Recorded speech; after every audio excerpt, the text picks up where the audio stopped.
കോന്നി പയ്യനാമൺ ചെങ്കുളത്ത് പാറമടയിൽ അപകടത്തിൽപ്പെട്ട ഇതര സംസ്ഥാന തൊഴിലാളിക്കായി തെരച്ചിൽ ഉടൻ തുടങ്ങും. ബീഹാർ സ്വദേശിയായ ഹിറ്റാച്ചി ഓപ്പറേറ്റർ അജയ് റായിയാണ് ഇനി കണ്ടെത്താനുള്ളത്. ഹിറ്റാച്ചിക്ക് മുകളിലേക്ക് പാറക്കെട്ട് ഇടിഞ്ഞു വീഴുകയായിരുന്നു. ശശി നാരായണൻ വിവരങ്ങളുമായി. ശശി, ഇന്നലെ ഈ രക്ഷാപ്രവർത്തനത്തിനിടയിലും പാറക്കെട്ടുകൾ തുടർച്ചയായി ഇടിഞ്ഞു വീഴുന്ന സാഹചര്യം ഉണ്ടായിരുന്നു. കളക്ടർ സംസാരിക്കുന്നതിനിടെ പാറക്കെട്ട് വീഴുന്ന ദൃശ്യങ്ങളൊക്കെ ഇന്നലെ കാണുകയും ചെയ്തിരുന്നു. ഇപ്പോൾ നിലവിൽ എങ്ങനെയാണ് രക്ഷാപ്രവർത്തനം ആരംഭിച്ചിട്ടുണ്ട്? എന്തൊക്കെയാണ് വിവരങ്ങൾ? ശ്രീജ, ഇന്ന് രാവിലെ 7 മണിക്ക് ഈ തെരച്ചിൽ ആരംഭിക്കുമെന്നാണ് ഇന്നലെ കളക്ടർ വ്യക്തമാക്കിയിരിക്കുന്നത്. എന്തായാലും ഇതുവരെ ഈ പാറമടയിലേക്കുള്ള ഒരു പ്രവേശനം 7 മണി വരെ നിരോധിച്ചിട്ടുണ്ട്. കാരണം കളക്ടർ വന്നതിന് ശേഷം അനുമതി ലഭിച്ചെങ്കിൽ മാത്രമേ മാധ്യമങ്ങൾക്കടക്കം ഈ പ്രദേശത്ത് എത്താൻ കഴിയുള്ളൂ. എന്തായാലും ഗേറ്റിന് പുറത്താണ് എല്ലാവരും ഉള്ളത്. എന്തായാലും ഫയർഫോഴ്സിന്റെയും അതുപോലെ തന്നെ പോലീസിന്റെയും ഒക്കെ അധികൃതർ എല്ലാവരും സ്ഥലത്ത് ഇപ്പോൾ എത്തിയിട്ടുണ്ട്. അല്പസമയത്തിനകം തന്നെ നമുക്ക് ആ സ്ഥലത്ത് എത്താൻ കഴിയും. എന്തായാലും വേറൊരു ഏറ്റവും എടുത്തു പറയേണ്ട കാര്യം, വലിയ ദുർഘടമായ ഒരു തിരച്ചിൽ തന്നെയാണ് ഉള്ളത് എന്നുള്ളതാണ്.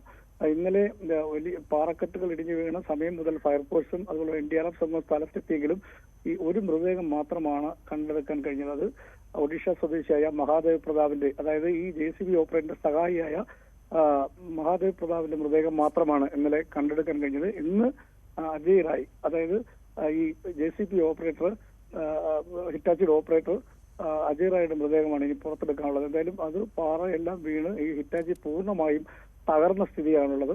അതുകൊണ്ട് തന്നെ ഈ പാറയെല്ലാം മാറ്റിയെങ്കിൽ മാത്രമേ ഇതിൽ നിന്നും മൃതദേഹം പുറത്തെടുക്കാൻ കഴിയൂ.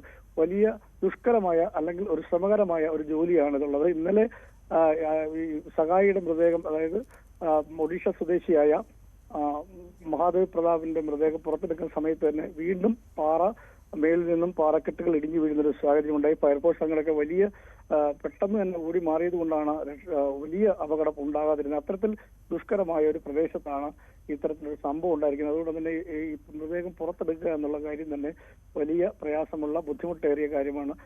ടൺ കണക്കിന് ഭാരമുള്ള പാറയാണ് ഈ JCBയുടെ മുകളിൽ വീണ് പൂർണ്ണമായി തകർന്നിരിക്കുന്നത്. അതുകൊണ്ട് തന്നെ ഈ പാറ എടുത്ത് മാറ്റുക എന്ന് പറയുന്നത് നിലവിൽ ക്രെയിൻ ഉപയോഗിച്ചോ മറ്റ് എന്തെങ്കിലും സാങ്കേതിക വിദ്യ ഉപയോഗിച്ചോ വേണം മാറ്റാൻ. അതാണ് NDRFനെയും ഫയർഫോഴ്സിനെയും കുഴയ്ക്കുന്നത്. അത്തരത്തിൽ രക്ഷാപ്രവർത്തനം നടത്തുമ്പോൾ സ്വാഭാവികം മേളിൽ നിന്നും പാറ ഇടിഞ്ഞു വരാൻ സാധ്യതയുണ്ട്. ഈ കാര്യങ്ങളെല്ലാം കണക്കിലെടുത്ത് മാത്രമേ ഈ മൃതദേഹം, ഇനി അജയ് റായുടെ മൃതദേഹം കണ്ടെത്താനുള്ള ഒരു ശ്രമം ഇനിയും ഉണ്ടാകാൻ കഴിയുള്ളൂ. അത്തരത്തിൽ ഒരു പ്രവർത്തനമായിരിക്കും ഇന്ന് നടക്കുക. എന്തായാലും രാവിലെ തന്നെ ഇത് ഫയർഫോഴ്സിന്റെ സ്പെഷ്യൽ ഫോഴ്സും അതുപോലെ തന്നെ പോലീസ് അടക്കമുള്ള സംഘം സ്ഥലത്തെത്തിയിട്ടുണ്ട്. പാറമടയ്ക്കകത്താണ് ഈ പോലീസും ഫയർഫോഴ്സും ഉള്ളത്. അവിടെ നിന്നുള്ള ദൃശ്യങ്ങൾ പകർത്തുന്നതിന് വേണ്ടി 7 മണിക്ക് ശേഷം കളക്ടർ എത്തുമെന്നാണ് പറഞ്ഞത്. ഇതുവരെ അനുമതി ലഭിച്ചെങ്കിൽ മാത്രമേ നമുക്ക് അകത്ത് കയറി ഇത്തരം ദൃശ്യങ്ങൾ എടുക്കാനും കഴിയുള്ളൂ. ശ്രമകരമായ, ദുഷ്കരമായ ഒരു ദൗത്യം തന്നെ എന്ന് വേണമെങ്കിൽ പറയാം. ഏത് തരത്തിലായിരിക്കും ഇത്തരത്തിൽ ഈ അജയ് റായിയെ കണ്ടെത്തുക എന്നുള്ളതാണ് ഏറ്റവും ഒരു വെല്ലുവിളിയായിരിക്കുന്നത്. വലിയ വിസ്തൃതമുള്ള സ്ഥലമാണ്. അതുകൊണ്ട് തന്നെ പാറ അനധികൃതമായി പാറ പൊട്ടിച്ചു എന്നുള്ള ആരോപണം കൂടി നാട്ടുകാർ ഉന്നയിക്കുന്നുണ്ട്. പക്ഷെ അതിൽ എത്രത്തോളം ശരിയുണ്ടോ എന്നുള്ള കാര്യം കൂടി പരിശോധിക്കാനും കളക്ടർ തീരുമാനിച്ചിട്ടുണ്ട്. പഞ്ചായത്തിന്റെ എല്ലാ അനുമതിയും പാറമടയ്ക്കുണ്ടെന്നാണ് ഉടമ ടോം അടക്കമുള്ളവർ വ്യക്തമാക്കുന്നത്. അതുകൊണ്ട് അത്തരം കാര്യങ്ങൾ പരിശോധിക്കും. അത് ജിയോളജി വകുപ്പ് എന്ന റിപ്പോർട്ടും കളക്ടർ തേടിയിട്ടുണ്ട്. അത്തരം കാര്യങ്ങളെല്ലാം ഇന്ന് അതുമായിട്ട് ബന്ധപ്പെട്ടുള്ള കാര്യങ്ങളെല്ലാം ഇന്ന് നടക്കുമെന്നാണ് നമുക്ക് അറിയാൻ കഴിയുന്നത്. നിലവിലത്തെ സാഹചര്യത്തിൽ ഈ മൃതദേഹം കണ്ടെത്താനുള്ള ശ്രമം ഇന്ന് വീണ്ടും നടക്കുക. അത് വീണ്ടും ഈ പാറ ഇടിഞ്ഞു വീഴുന്ന സാഹചര്യം ഉള്ളതുകൊണ്ട് മാത്രമാണ് ഏറെ ഒരു ബുദ്ധിമുട്ട് ഉള്ളത്. പക്ഷേ അതേസമയം ഈ പ്രദേശത്ത് ഈ പരിസ്ഥിതി ലോല പ്രദേശമാണ്. മഴ പെയ്താൽ ഒരുപക്ഷെ ഈ ഇത്തരം കാര്യങ്ങളിൽ രക്ഷാപ്രവർത്തനം അടക്കം നടത്തുന്ന കാര്യങ്ങളിൽ വലിയ ബുദ്ധിമുട്ടുണ്ടാവും.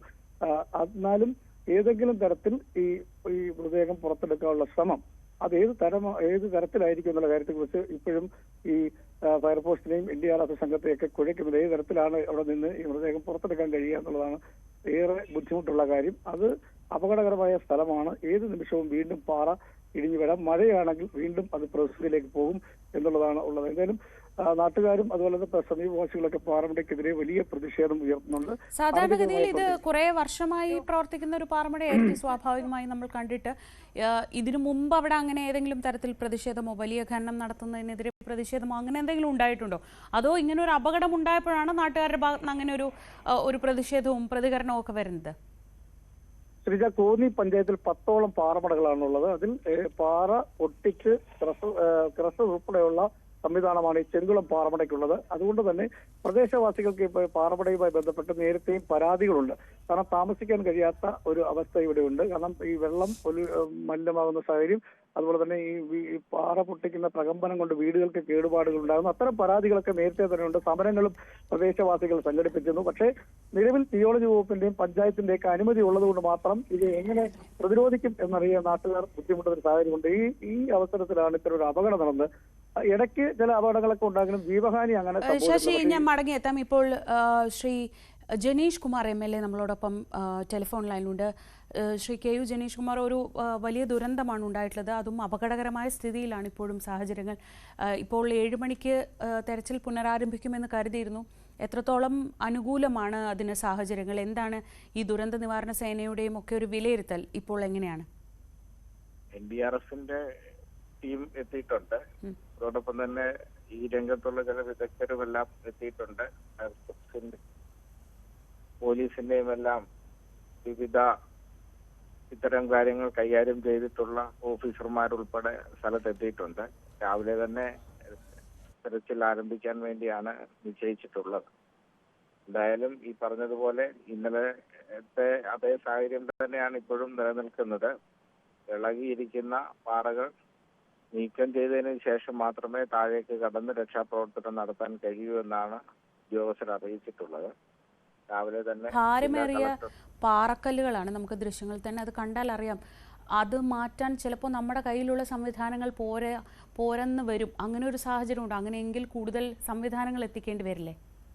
അതിന് ചില വിദഗ്ധരെല്ലാം തന്നെ ആ കാര്യങ്ങൾ ഏകോപിപ്പിക്കാൻ കഴിയുന്ന ആളുകളും ഇത്തരം മേഖലകളിൽ രക്ഷാദൗത്യത്തിന് നേതൃത്വം കൊടുത്തിട്ടുള്ള ആളുകളുമെല്ലാം അവിടേക്ക് എത്തിച്ചേർന്നിട്ടുണ്ട്. രാവിലെ തന്നെ എത്തിച്ചേർന്നിട്ടുണ്ട്. അവര് ഫയർഫോഴ്സ് ഉദ്യോഗസ്ഥരും NDRF ടീമുകളുമെല്ലാമായി ചേർന്ന് ആ കാര്യങ്ങൾ വേണ്ട വ്യക്തത വരുത്തി മാത്രമേ, സുരക്ഷ ഉറപ്പാക്കിക്കൊണ്ട് മാത്രമേ രക്ഷാദൗത്യത്തിലേക്ക് കടക്കത്തുള്ളൂ.